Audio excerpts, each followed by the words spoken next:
Hello friends. स्वागत है आपका हमारे यूट्यूब चैनल आर के हिंदी कहानियों में। आज की कहानी है, क्या लड़की होना मेरा गुनाह था। अब मैं 70 साल की हो गई, एकदम अकेली हूँ। अकेलापन ही मेरी सबसे बड़ी त्रासदी मुझे लगती है। अपनी जिंदगी को मुड़कर देखती हूँ तो हर एक पन्ना बड़ा विचित्र है। मेरे मम्मी पापा के हम दो ही बच्चे थे, एक मैं और एक मेरा छोटा भाई। बड़ा सुखी परिवार था हमारा। पापा साधारण सी पोस्ट पर थे, पर उनकी सरकारी नौकरी थी। मैं पढ़ने में होशियार थी। मुझे पापा डॉक्टर बनाना चाहते थे और मैं भी यही चाहती थी। मैंने मेहनत भी की और उस जमाने में इतना कंपटीशन भी नहीं था, अतः मेरा सिलेक्शन इसी शहर में मेडिकल में हो गया। पापा भी बड़े प्रसन्न, मैं भी बहुत खुश। मेडिकल पास करते ही पापा को मेरी शादी की चिंता हो गई। किसी ने एक डॉक्टर लड़का बताया, पापा को पसंद आ गया। दहेज वगैरह भी तय हो गया। लड़का भी डॉक्टर था, तो क्या मैं भी तो डॉक्टर थी। परंतु पारंपरिक परिवार होने के कारण मैं कुछ कह नहीं पाई। शादी हो गई। ससुराल में पहले ही उन लोगों को पता था कि ये लड़का दुबई जाएगा। ये बात उन्होंने हमसे छुपाई थी, पर लड़की वाले की मजबूरी, क्या कर सकते थे। मैं पीहर आई और नौकरी करने लगी। लड़का 6 महीने बाद आएगा और मुझे ले जाएगा, ये तय हो चुका था। उन दिनों मोबाइल वगैरह तो होता नहीं था, घरों में भी लैंडलाइन नहीं होता था, चिट्ठी पत्री ही आती थी बस। पति महोदय ने पत्र में लिखा, मैं साल भर बाद आऊंगा। पीहर वालों ने भी सब्र किया। हिंदू गरीब परिवार का बाप और क्या कर सकता था। मैं तीज त्योहार पर ससुराल जाती, मुझे बहुत अजीब सा लगने लगा। मेरे पतिदेव का 1 महीने में सिर्फ एक पत्र आता, वो भी धीरे धीरे बंद होने लगा। ससुराल वालों ने कहा कि वो बहुत बिजी है, उसको आने में 2 साल भी लग सकते हैं। अब मेरे पिताजी का माथा ठनका। एक कमजोर अशक्त लड़की का पिता क्या कर सकता है। हमारे कोई दूर के एक रिश्तेदार के जानकार दुबई में थे। उनसे पता लगाया तो पता चला कि उस महाशय ने तो वहां की एक नर्स से शादी कर ली है और अपना घर बसा लिया है। ये सुनकर तो हमारे परिवार पर बिजली ही गिर गई। हम सब ने किसी तरह इस बात को सहन कर लिया, लेकिन पापा को बहुत जबरदस्त सदमा लगा। इस सदमे को सहन ना कर पाने के कारण उन्हें हार्ट अटैक हो गया। गरीबी में और आटा गीला। घर में मैं ही बड़ी थी और मैंने ही परिवार को संभाला। किसी तरह पति से डाइवोर्स लिया, भाई को पढ़ाया और उसकी नौकरी भी लग गई। हमें लगा कि हमारे अच्छे दिन आ गए। हमने एक अच्छी सी लड़की देखकर भैया की शादी कर दी। मुझे लगा कि अब भैया मम्मी को संभाल लेगा। भैया भाभी जोधपुर में सेटल हो गए थे। मैंने सोचा कि जो हुआ उसको टाल नहीं सकते, पर अब मैं आगे की पढ़ाई करूं, ऐसा सोच ही रही थी। मेरी पोस्टिंग जयपुर में थी, इसीलिए मैं यहाँ आई तो अम्मा को साथ लेकर आई। भैया की नई नई शादी हुई है, उन्हें आराम से रहने दो। मैं भी अपने एमडी प्रवेश परीक्षा की तैयारी में लग गई। राजी खुशी का पत्र भैया भाभी भेजते थे। अम्मा भी खुश थी, उनका मन जरूर नहीं लगता था। मैंने कहा, अभी थोड़े दिन यहीं रहो, फिर आप चली जाना।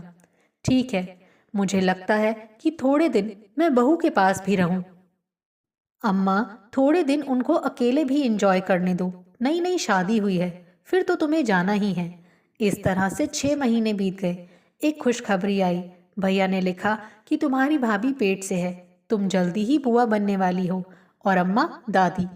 इस खबर से अम्मा और मैं बहुत प्रसन्न हुए। चलो, घर में एक बच्चा आएगा। और अम्मा का मन पंख लगाकर उड़ने लगा। मैं तो बहू के पास जाऊंगी, अम्मा जिद करने लगी।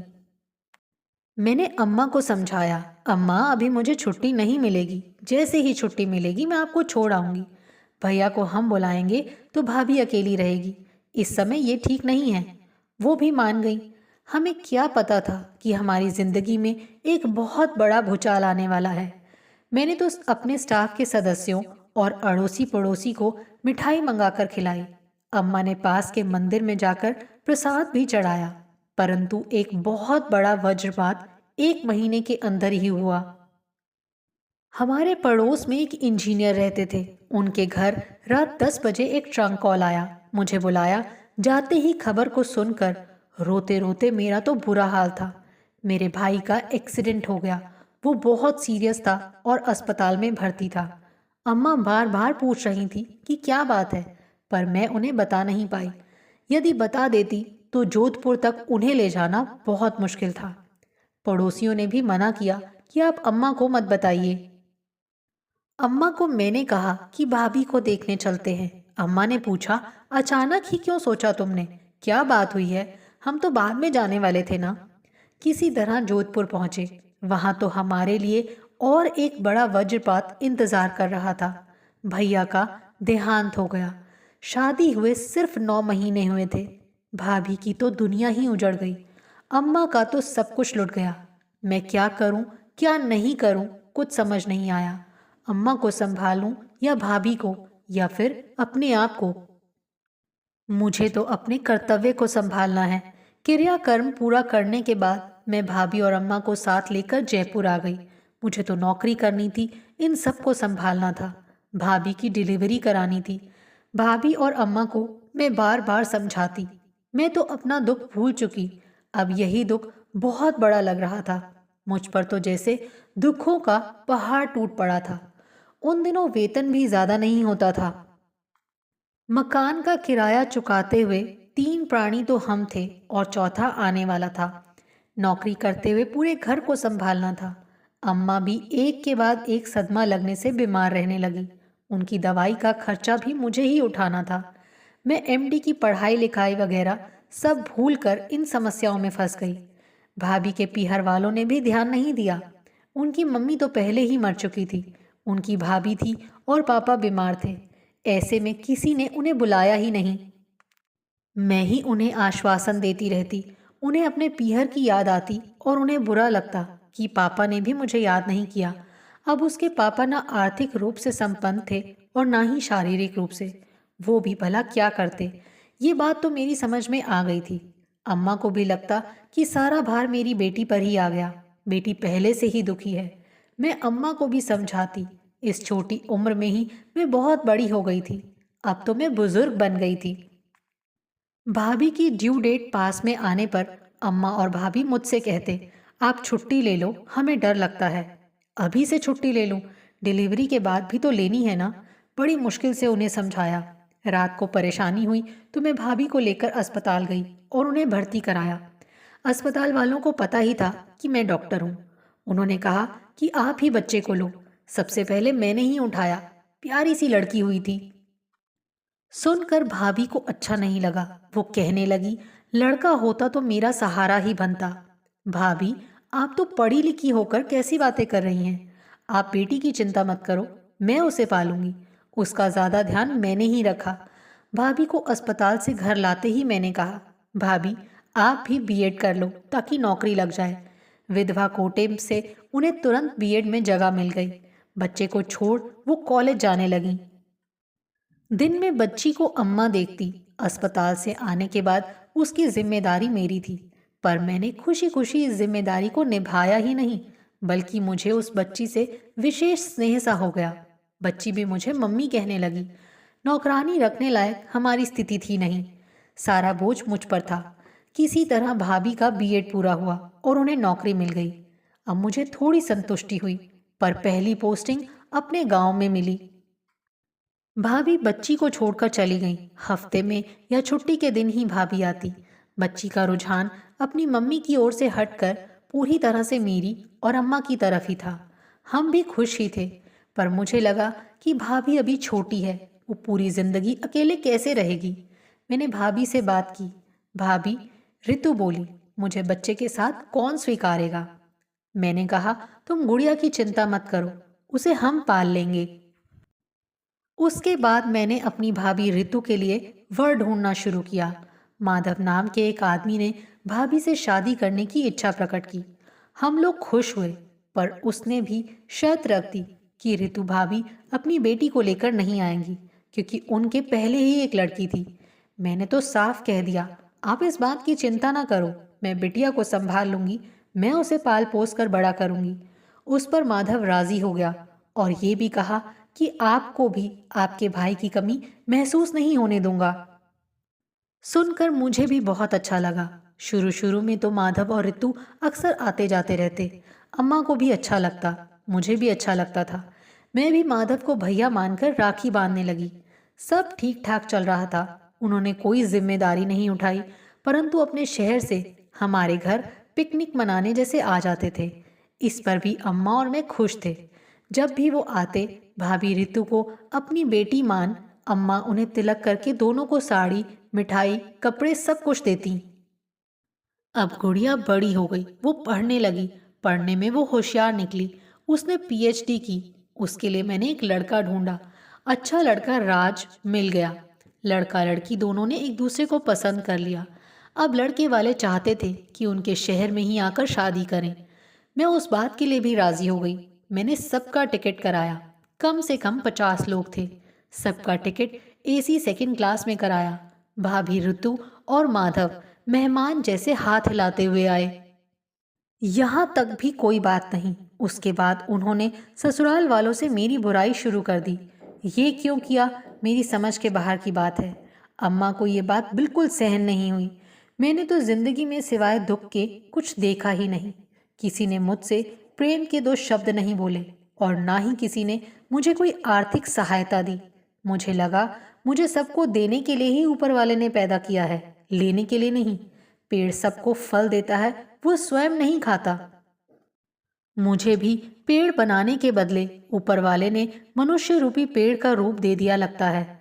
मुझे भी लगने लगा कि देने में ही सुख है, खुशी है, संतुष्टि है। लेने में क्या रखा है। मैंने भी अपना ध्यान भक्ति की ओर मोड़ लिया। अस्पताल जाना, मंदिर जाना, बाजार से सौदा लाना वगैरह। गुड़िया की ससुराल तो उत्तर प्रदेश में थी, परंतु दामाद राज की पोस्टिंग चेन्नई में थी। शादी के बाद 3 महीने तक गुड़िया नहीं आई। चिट्ठी पत्री बराबर आती रही। अब तो घर में फोन भी लग गया। फोन पर भी बात हो जाती। मैंने कहा कि गुड़िया खुश है। उसको जब अपनी मम्मी के बारे में पता चला तो उसे भी बहुत बुरा लगा। फिर हमारा संबंध उनसे बिल्कुल कट गया। 3 महीने बाद गुड़िया चेन्नई से आई। मैं भी खुश थी कि बच्ची देश के अंदर है, कभी भी कोई बात हो तुरंत आ जाएगी।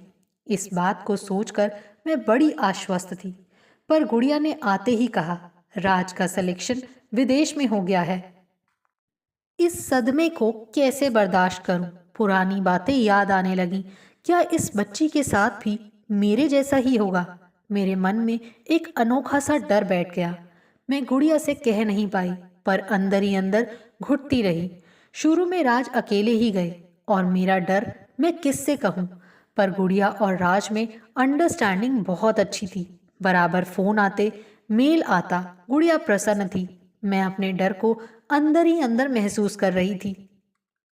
फिर 6 महीने बाद राज आए और गुड़िया को ले गए। मुझे बहुत तसल्ली हुई, पर अम्मा गुड़िया के वियोग को सहन नहीं कर पाई। उसके बाद अम्मा निरंतर बीमार रहने लगी। अम्मा का जो थोड़ा बहुत सहारा था वो भी खत्म हो गया। उनकी देखभाल का भार और बढ़ गया। 1 साल बाद फिर गुड़िया आई। तब वो 2 महीने की प्रेग्नेंट थी। राज ने अपनी नौकरी बदल ली। अब कनाडा से अरब कंट्री में चला गया। वहां राज सिर्फ साल भर के लिए कॉन्ट्रैक्ट में गया था। अब तो गुड़िया को ले जाने का प्रश्न ही नहीं था। गुड़िया प्रेग्नेंट थी। क्या आप मेरी स्थिति को समझ सकेंगे? मैं कितने मानसिक तनावों से गुजर रही थी, इसकी कल्पना भी कोई नहीं कर सकता। मैं किससे कहती? अम्मा समझने लायक स्थिति में नहीं थी। गुड़िया को कहकर उसे परेशान नहीं करना चाहती थी, क्योंकि इस समय वैसे ही वो प्रेग्नेंट थी।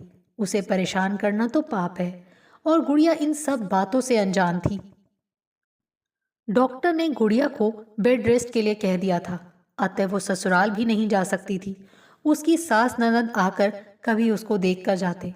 उनके आने से मेरी परेशानी ही बढ़ती। पर मैं क्या करूं? अपनी समस्या को कैसे बताऊं? गुड़िया की मम्मी ने तो पहले ही अपना पल्ला झाड़ लिया था। मैं जिम्मेदारी से भागना नहीं चाहती थी, परंतु विभिन्न प्रकार की आशंकाओं से मैं घिरी हुई थी। मैंने कभी कोई खुशी की बात तो देखी ही नहीं। हमेशा ही मेरे साथ धोखा ही होता रहा। मुझे लगने लगा कि मेरी काली छाया मेरी गुड़िया पर ना पड़े, पर मैं इसे किसी को कह भी नहीं सकती। अंदर ही अंदर मैं परेशान हो रही थी। उसी समय मेरे मीनोपॉज का भी था। इसी बीच अम्मा का देहांत हो गया। गुड़िया का ड्यू डेट भी आ गया और उसने एक सुंदर से बेटे को जन्म दिया। मैं खुश तो बहुत थी, पर जब तक उसके पति ने आकर बच्चे को नहीं देखा, मेरे अंदर अजीब सी परेशानी होती रही थी। जब गुड़िया का पति आकर बच्चे को देखकर खुश हुआ, तब मुझे तसल्ली आई। अब तो गुड़िया अपने पति के साथ विदेश में बस गई और मैं अकेली रह गई।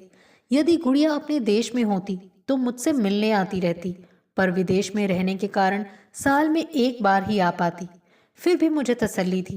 अब कोरोना की वजह से साल भर से ज्यादा हो गया, वो नहीं आई और अभी आने की संभावना भी इस कोरोना के कारण दिखाई नहीं दे रही। पर मैंने एक लड़की को पढ़ा लिखा कर उसकी शादी कर दी, भाभी की भी शादी कर दी, ये तसल्ली मुझे है। पर बुढ़ापे में रिटायर होने के बाद अकेलापन मुझे खाने को दौड़ता है। इसको एक भुगत भोगी ही जान सकता है। अब आप ही बताइए कि मेरी क्या गलती थी जो पूरी जिंदगी मैंने इतनी तकलीफ पाई। क्या लड़की होना मेरा गुनाह था? लड़का होना और मेरी जिंदगी से खेलना, मेरे पति के लड़का होने का घमंड, उसको सभी छूट, ये बात मेरी समझ में नहीं आई। आपकी समझ में आई तो मुझे बता दें। आपको हमारी ये कहानी कैसी लगी, प्लीज़ कमेंट करके ज़रूर बताइए। अगर आप इस चैनल पर नए हैं तो इसे सब्सक्राइब करें और शेयर करें। Thank you.